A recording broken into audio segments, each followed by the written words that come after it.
Me friends and ఫ్యామిలీతో సరదాగా బయటకు వెళ్ళటానికి కారు లేదా అయితే వెంటనే ఈ నెంబర్కి కాల్ చేయండి. నమస్తే, వెల్కమ్ టు సుమన్ టీవీ. నేను విష్ణు. ప్రస్తుతంతో పాటు Suman TV in house business editor Anil Singh గారు ఉన్నారు. వారితో మాట్లాడదాం. అనిల్ సింగ్ గారు నమస్తే సార్. నమస్తే విష్ణు. సార్, అనిల్ సింగ్ గారు, ఇవాళ యావత్ భారతదేశం మొత్తం నిజంగా దుఃఖ సాగరంలో మునిగిన రోజు, దేశమంతా కూడా విచారించదగ్గ రోజు ఇవాళ. ఎందుకంటే మన దేశానికి ప్రధానిగా విశిష్ట సేవలు అందించిన డాక్టర్ మన్మోహన్ సింగ్ గారు కన్నుమూశారు. వారు తుది శ్వాస విడవడం జరిగింది. 2004 నుంచి 2014 వరకు వారు భారతదేశానికి ప్రధానమంత్రిగా పనిచేశారు. నిజంగా కూడా ఆయన అందించిన సేవలు యావత్ ప్రపంచం మొత్తం కొనియాడుతుంది. ఎక్కడా కూడా ఆయన కెరీర్లో ఆయన పెద్ద ఎత్తున ఎటువంటి విమర్శలు కూడా ఎదుర్కోలేదు. అంటే ఆయన మౌనంగా ఉంటారు, మౌన మహర్షి, మౌన ప్రధాని అన్న ఒక్క చిన్న మాట తప్ప ఎక్కడా కూడా ఆయన ఎటువంటి వివాదాలకు కానీ గొడవలకు కానీ ఎప్పుడూ వెళ్ళింది లేదు. మరి వారి గురించి మీ మాటల్లో తెలుసుకుందాం అనుకుంటున్నారు మరింత డీటెయిల్డ్గా. సో ఫస్ట్ ఆఫ్ ఆల్, పర్సనల్గానే కాదు, దేశానికి ప్లస్ ప్రపంచానికి ఒక పెద్ద లాస్, చాలా పెద్ద లాస్ అండి. స్పెషల్గా చెప్పాలి అంటే ఏ దేశమైనా కానివ్వండి, ఏ ఇల్లైనా కానివ్వండి, అది ఎకనామిక్స్ అన్న సబ్జెక్ట్ తెలిసి తెలియక కూడా ఇంట్లో లేకపోతే ఆ ఫ్యామిలీ కానివ్వండి, ఆ దేశం కానివ్వండి అసలు నడవదు. ఎందుకంటే ఒక మనిషికి వెన్నుముక్క లాంటిది ఎకానమీ. సో ఆ ఎకానమీనే తీర్చిదిద్దారు మన భారతదేశానికి ఒక మోడర్న్ ఆర్కిటెక్ట్ ఫర్ రిఫార్మ్స్.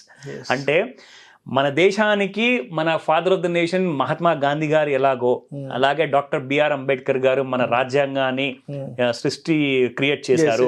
ఇప్పుడు మనం ఎకనామిక్స్ గురించి మాట్లాడుకుంటే like he's the main reformer. భారతదేశానికి ప్రపంచం మొత్తంలో పేరు వచ్చిందంటే ఆయన వల్లే. ఎకనామిక్స్ అనే సబ్జెక్ట్ కి care of address correct Manmohan ఆయన పరిచయం చేశారు. ఎగ్జాక్ట్లీ. అసలు ఇండియాలో చదువు ఉన్నవాళ్ళు, చదువు లేని వాళ్ళు అందరూ కూడా అసలు ఆర్థిక మాంద్యం అంటే ఏంటిది, ఆర్థికంగా మనము సూపర్ పవర్ అయ్యామంటే ఎలా అయ్యామో ఇదన్నీ కూడా గుర్తు చేసుకునే రోజు. నిజంగా ఈ రోజు నుంచి ప్రతిరోజు మీరు పొద్దున లేచినప్పటి నుంచి పడుకున్నంత వరకు మీ డీలింగ్స్ అన్నీ కూడా ఈ క్యాష్ తోనే జరుగుతుంది. అదే పార్ట్ ఆఫ్ ఎకనామిక్స్. సో నేను ఇన్ఫ్యాక్ట్ నేను నిజంగా చెప్తున్నాను, ఒక మార్గదర్శిగా డాక్టర్ మన్మోహన్ సింగ్ గారు ఎప్పుడు ఉంటారో మన మనసుల్లో ఉంటారో. ఆయన దేశంలో ప్రతి ప్రోగ్రెస్లో ఆయనే కనిపిస్తారు. ఆయన బ్రతుకున్న కాలం నుంచి ఆయన నిన్న ఎక్స్పైర్ అయిపోయినంత వరకు కాదు, ఆయన జర్నీ ఎండ్ అవ్వాల. ఆయన జర్నీ ఎప్పటికీ కంటిన్యూ అవుతూనే ఉంటుంది. ఆయన్ని ప్రతి ప్రోగ్రెస్ లో చూసుకుంటూ ఉంటాము. అదే డాక్టర్ మన్మోహన్ సింగ్ గారు. సో ఫస్ట్ ఆఫ్ ఆల్ ఒక చిన్న పరిచయం అనేది ఆయన గురించి నేను చెప్తాను. 1954లో నేను మొత్తము డీటెయిల్స్ అన్ని కూడా నేను తీసాను సార్ది. 1954లో పంజాబ్ యూనివర్సిటీ నుంచి ఆయన చేశారండి ఎకనామిక్స్ సబ్జెక్ట్ లో ఒక గ్రాడ్యుయేషన్. అక్కడ నుంచి 1957లో కేంబ్రిడ్జ్ యూనివర్సిటీ, మళ్ళీ చెప్తున్నాను కేంబ్రిడ్జ్ యూనివర్సిటీ నుంచి ఆయన గారు చేసింది 3 years డిగ్రీ ఇన్ ఎకనామిక్స్ సబ్జెక్టులు. అంటే ఎకనామిక్స్ అంటే ఆయన జస్ట్ ఒక చదువు కాదండి, ఆయనకు అదొక ప్రాణం అనమాట. ఆయన విజువలైజ్ చేశారు, ఒక సంస్థ కానివ్వండి, ఒక దేశం కానివ్వండి ప్రోగ్రెస్ అవ్వాలి అంటే ఎకానమీని ఎవరైతే ఇగ్నోర్ చేశారో ఎకనామిక్స్ ని వాళ్ళందరూ వెనకపడి పోయి ఉంటారు అన్నది ఆయన ఆ కాలంలోనే ఆయన ఆ ఎన్విజన్ చేశారు. సో అందుకే ఈ రోజు ఆయన గురించి మనం మాట్లాడుకోవడం జరుగుతుంది. ఎందుకంటే ఇండియా ఇంత డెవలప్ అయిందంటే ఇంకెవరి వల్ల కాదు, ఓన్లీ డాక్టర్ మన్మోహన్ సింగ్ గారు. సో 1971లో వారు he joined as a economic adviser అనమాట. ఓకే, దాని తర్వాత 1972లో he became the chief economic adviser అండి. సో ప్రోగ్రెస్ చూడండి, ఇక్కడ దేశము ఎలాగైతే వృద్ధి చెందుతుందో అలాగే ఆయన కూడా లైఫ్ లో అభివృద్ధి చెందడం అనేది మనం చూస్తున్నాం ఇక్కడ.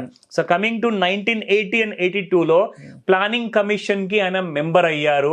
ఇక అక్కడి నుంచి గవర్నమెంట్ లో ఒక పెద్ద భాగం అనేది స్టార్ట్ చేశారు. ఇక్కడ మనం చూసుకుంటే 1982-85లో he became the RBI governor. మనం వాడే ప్రతి నోటులో ఆయన సమయంలో ఆయన స్వతహాగా చేసిన ఆయన సంతకాలు మనం చూడొచ్చు ఈ రోజు కూడా. అండ్ అలాంటి కైండ్ ఆఫ్ నోట్స్ వాడి మనం ఇన్వెస్ట్మెంట్ చేసి మనం పైకి ఎదిగామంటే just reserve bank RBI governor గారు ఆ టైంలో తీసుకొచ్చిన చాలా ఆలోచనలు, చాలా different kind of currency notes కానివ్వండి, అండ్ దాంతో పాటే విదేశీ కంపెనీల్ని ఈరోజు యూట్యూబ్ ప్లాట్ఫామ్ లో మనం వీడియోస్ కూడా చేసుకుంటున్నామంటే ఈ అమెజాన్, యూట్యూబ్ ప్రతి ఫారిన్ కంట్రీకి ఒక రెడ్ కార్పెట్ పరిచి మరి ఇండియాలో వెల్కమ్ చేశారు ఆ ఆలోచనతో. అంటే అది వచ్చింది 1991లో. కానీ దానికంటే ముందు ఇంకొక ముఖ్యమైన విషయం చెప్పాలి. 1985 and 87లో ప్లానింగ్ కమిషన్ కి వైస్ చైర్మన్ గా ఆయన చేశారు ఆఫ్టర్ ఆర్బీఐ గవర్నర్. దాని తర్వాత 1987 నుంచి 1990లో జెనీవాలో సౌత్ కమిషన్ కి he was the secretary general. Okay, దీని తర్వాత 1990లో he became the prime minister's advisor. And coming to 1991 he became the Assam state నుంచి ఒక రాజ్యసభ ఎంపీగా ఎన్నికబడ్డారు. దాని తర్వాత అర్ధరాత్రికి మన్మోహన్ సింగ్ గారు నెదర్లాండ్స్ నుంచి ఒక అఫీషియల్ వర్క్ పూర్తి చేసుకుని వచ్చి పడుకున్న తర్వాత అర్ధరాత్రికి ఫోన్ వచ్చిందండి. డాక్టర్ మన్మోహన్ సింగ్ గారి అల్లుడు ఆ ఫోన్ కాల్ని ఎత్తారు. అది ఎవరికి ఫోన్ కాల్ అంటే మన దేశ ప్రధానమంత్రి అప్పట్లో ఉన్న పివి నరసింహారావు గారి ఒక క్లోజ్ కాన్ఫిడెంట్ అలెగ్జాండర్ గారు కాల్ చేశారు.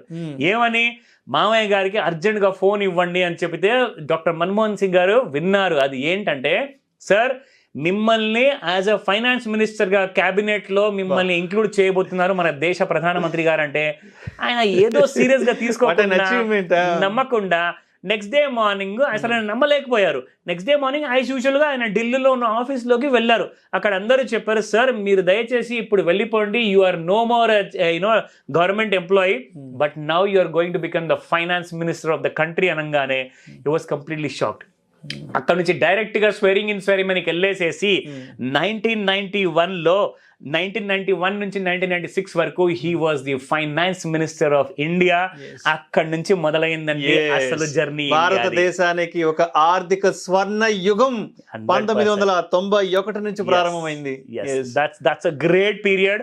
అండ్ 1996 వరకు ఆయన ప్రధానమంత్రి ఫైనాన్స్ మినిస్టర్ గా ఉన్న తర్వాత 1998 to 2004లో అప్పుడు హీ బికేమ్ ది రాజ్యసభ ఎంపీగా ఉన్నప్పుడు ఆయన ఆపోజిషన్ లీడర్ గా కూడా పనిచేశారు.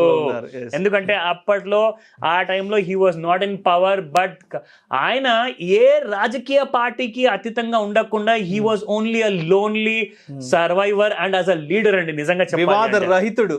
ఎగ్జాక్ట్లీ కరెక్ట్ వర్డ్ చెప్పారు, 100%. అండ్ ఇప్పుడు వద్దాము 2004 నుంచి 2014లో ఏం జరిగింది అంటే, he became the most coveted prime minister of India. Exactly, he became even more powerful. ఆయన ఒక్కసారి ఆ పవర్ లోకి వచ్చిన తర్వాత 2004 తర్వాతనే మనకు యూట్యూబ్ అనేది మన ప్రపంచానికి వచ్చింది. Just because of him. And ఈ రోజు మనం అందరం కూడా ఇంటర్నెట్ వాడుతున్నాము, అమెజాన్ లో ఆర్డర్లు పెట్టుకుంటున్నాము.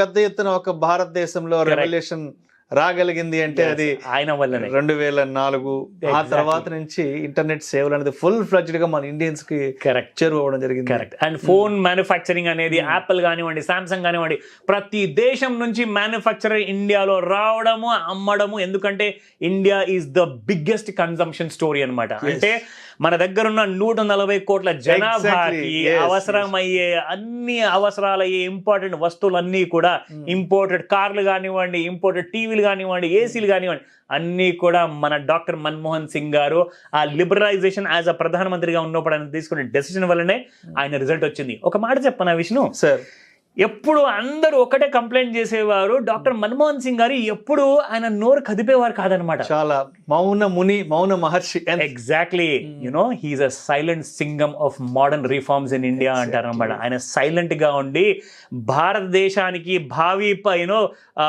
భవిష్యత్తు ఉన్న భావి పౌరులకు అందరి కోసం ఆయన చేసిన పని ఏంటో తెలుసా? మనందరినీ ఆయన ఎంపవర్ చేశారు. ఈ రోజు భారతదేశంలో అందరూ గుర్తు చేసుకుంటుంది డాక్టర్ మన్మోహన్ సింగ్ గారు ఒక్కరే కాదు, ప్రపంచంలో ఉన్న అందరూ కూడా ఆయనని ఒక దేవుళ్ళ ఎందుకు చూస్తారంటే, మిగతా దేశాలు వాళ్ళు కూడా ఇండియాలో ఇంపోర్ట్ చేసుకున్న ప్రోడక్ట్స్ వల్ల సేల్స్ పెరగడంతో పాటు వాళ్ళు బిలియనర్స్ కాదు ట్రిలియనర్స్ అయ్యారు. ఈ రోజున Apple $1 trillion market capitalisation company ఉందంటే మేజర్ షేర్ ఇండియాదే, thanks to doctor Manmohan Singh గారు. అండ్ అలాంటి ప్రధానమంత్రి ఈ రోజు ఆయన మన మధ్యలో లేరంటే it is the biggest loss for our country. నిజంగా ఆయన కోల్పోవడం చాలా బాధాకరమైన విషయం. చాలా చాలా నిజంగా. నేను సార్ మన్మోహన్ సింగ్ గారు అంటే మనందరికీ ఫస్ట్ గుర్తొచ్చేది చాలా నెమ్మదస్తుడు, కరెక్ట్, చాలా నిదానంగా ఉంటారు, చాలా తక్కువగా మాట్లాడతారు.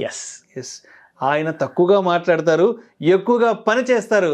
ఆయన మాటల మనిషి కాదు, చేతల మనిషి. ఆయన పని మనిషి, ఎందుకంటే ఆయన పని మాట్లాడేది, ఆయన పని మాట్లాడుతుంది. Absolutely he was a believer in doing అన్నమాట. జస్ట్ మాట్లాడే ఒక లీడర్ లాగా మోటివేట్ చేయడం కాదు, నేను పని చేసి చూపిస్తాను, దాని తర్వాత రిజల్ట్ మీరే చూస్తారు అన్నారు ఆయన. So that such a great personality Vishnu. ఈ రోజు ఈ అవకాశము ఆయన గురించి మాట్లాడుకోవడానికి దొరకడము ఇది నిజంగా నా అదృష్టంగా భావిస్తాను. సార్ ఇంకొక ముఖ్యమైన విషయం ఏంటంటే మన్మోహన్ సింగ్ గారి గురించి మాట్లాడుకున్నప్పుడు మొట్టమొదటిగా అందరికీ గుర్తుకొచ్చేది ఏంటంటే ఇవాళ భారతదేశం శాస్త్ర సాంకేతిక పరిజ్ఞాన రంగాలలో ఇవాళ ఎంతలా దూసుకుపోతోంది అంటే సరిగ్గా 35 ఏళ్ల క్రితం అంటే 1991 నుంచి వారు తీసుకొచ్చిన ఎకనామిక్ రిఫార్మ్స్ వల్లే ఇవాళ భారతదేశం ప్రపంచ దేశాల సరసన అగ్రస్థానంలో నిలబడింది. కాబట్టి అంటే ఆయన మేజర్గా ఎటువంటి విషయాల పట్ల ఫోకస్ చేశారు 1990వ దశకంలోనే అసలు?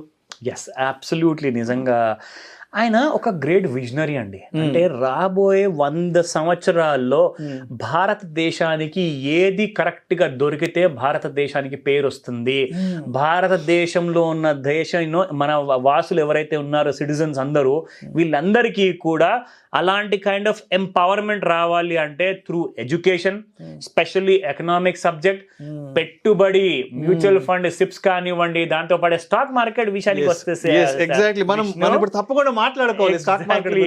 1991 లో 1000 పాయింట్లు ఉన్న సెన్సెక్స్ కాస్త ఆయన హయాంలోనే 58,000 పాయింట్ల వరకు వెళ్ళిందండి. అండ్ ఈ రోజున మనం చూస్తున్నాము 81,000 ఆల్ టైమ్ హై టచ్ చేసింది సెన్సెక్స్. అంటే ఇట్స్ ప్యూర్లీ బికాస్ ఆఫ్ ఆయన ఇంట్రొడ్యూస్ చేసిన చాలా పాలసీస్ కానివ్వండి, చాలా పాలసీ చేంజెస్ కానివ్వండి, ఒక కైండ్ ఆఫ్ ఎంటైర్ ఇంతకు ముందు ఎలా ఉండేదంటే రెడ్ టేపిజం ఎక్కువ ఉండేదని చెప్పేవాళ్ళు అనమాట విదేశీయులు అందరూ కలిసి. సో ఇప్పుడు ఆయన తీసుకొచ్చిన ఆ కైండ్ ఆఫ్ లిబరలైజేషన్ మనం అందరం ఆనందిస్తున్నాము, ఆస్వాదిస్తున్నాము, గ్రో అవుతున్నాము, సంతోషంగా ఉన్నాము అంటే జస్ట్ బికాస్ ఆఫ్ ఆయన వల్లే. నిజంగా అంటే మార్కెట్లో పెట్టుబడుల ప్రవాహం పెరగడానికి కారణం నిజంగా 1990వ దశకంలో వారు తీసుకొచ్చిన ఆర్థిక సంస్కరణలు. కాబట్టి FDI ఫారెన్ డైరెక్ట్ ఇన్వెస్ట్మెంట్ ఇవన్నీ నిజంగా అంటే ఆ రోజు ఆయన ఆలోచన ఇవాళ భారతదేశాన్ని ప్రపంచ అగ్రదేశాల సరసన నిలబెట్టింది. ఇవాళ మనం చూస్తున్నాము నిఫ్టీ 24,000 25,000 మాట్లాడుకుంటున్నాము, సెన్సెక్స్ ఏమో 81,000 ఆల్ టైమ్ హై. అంటే ఇవాళ భారత ఇండియన్ స్టాక్ మార్కెట్ లోకి పునాది వేశారు. ఇంత పెద్ద ఎత్తున పెట్టుబడులు మొదలైంది కూడా మనకి 90వ దశకం నుంచే. ఇంకొక విషయం ఏంటంటే 85లో ఆయన RBI గవర్నర్ గా వచ్చారు కదా. చెప్పాలంటే భారతదేశం యొక్క ఆర్థిక రూపురేఖలు కూడా మారింది కంప్లీట్ గా. ఒక ఫుల్ సర్కిల్ ని కొత్తగా క్రియేట్ చేశారు. ఆయనే ఆ క్రెడిట్ ఆయనకి 100% ఉంటుంది. ఎందుకంటే ఈ రోజున మనం ఇంతగనము అందరం కూడా ఒక ఎంప్లాయ్మెంట్ జనరేషన్ చేశారంటే మాత్రము ఆ క్రెడిట్ మొత్తము డాక్టర్ మన్మోహన్ సింగ్ గారిదే. ఇంకెవరు కూడా అలాంటి ఆలోచనతో ముందుకు రాలేకపోయారు. ఎందుకంటే అలాంటి నమ్మకం ఉండాలి, ఫస్ట్ ఆఫ్ ఆల్ ఆ కాన్ఫిడెన్స్ ఉండాలి. ఎస్ నేను చెప్తున్నాను ఇది మన భారతదేశానికి బెనిఫిట్ చేస్తుంది అన్న మాట ఎవరు చెప్పలేకపోయారు ఆ టైంలో. దట్స్ వై పివి నరసింహారావు గారు హీఈస్ ద మ్యాన్ అని చెప్పేసి ఆయన ఎన్నుకున్నారు, ఆయన పల్స్ పట్టుకోగలిగారు. కరెక్ట్. అందుకే ఆయన్ని modern architect of India 100% correct Vishnu. చాలా గ్రేట్ ఆపర్చునిటీ, ఆర్థిక రూపశిల్పి. ఎస్ అంటే మన్మోహన్ సింగ్ గారి గురించి ఎంత చెప్పుకున్నా సమయం సరిపోదు అస్సలు. ఆయన ఒక పెద్ద లైబ్రరీలో ఉన్న పుస్తకాలని 1-2 గంటల్లో చదవలేం కదా. ఒక జన్మ సరిపోదు, 100%. కాబట్టి నిజంగా అంటే వారు దేశాన్ని విడిచి వారు లోకాన్ని విడిచి వెళ్ళిపోవడం అనేది నిజంగా చాలా బాధాకరమైన సందర్భం. కానీ అటువంటి మహనీయుణ్ణి, అటువంటి ఒక ఆర్థిక సంస్కర్తని, ఒక దార్శనికుడి గురించి, ఒక మహా మేధావి గురించి మనం ఇక్కడ ఇవాళ కూర్చొని మాట్లాడుకోగలుగుతున్నాం. చెప్పాలంటే ఇవాళ మీడియా రంగం ఇంత పెద్ద ఎత్తున డెవలప్ అయింది, ఇంత పెద్ద టెక్నాలజీ, ఇంత పెద్ద కెమెరాస్, ఇదంతా కూడా ఆ రోజుల్లో వారు తీసుకొచ్చిన ఆలోచన వలనే. ఎగ్జాక్ట్లీ. ఇవాళ ఇక్కడ కూర్చొని కెమెరా ముందు మనం మాట్లాడుతున్నాం, మనం టీవీలో కనిపిస్తున్నాం, మనం సెల్ ఫోన్లలో కనిపిస్తున్నాం అంటే 30-35 సంవత్సరాల క్రితం వారు తీసుకొచ్చినటువంటి ఆ రెవల్యూషన్ చేంజెస్ ఇవాళ మనం ప్రేక్షకుల ముందు కూడా వెళ్ళగలుగుతున్నాం. Thank you sir, thank you so much Anil Singh గారు. వెల్కమ్.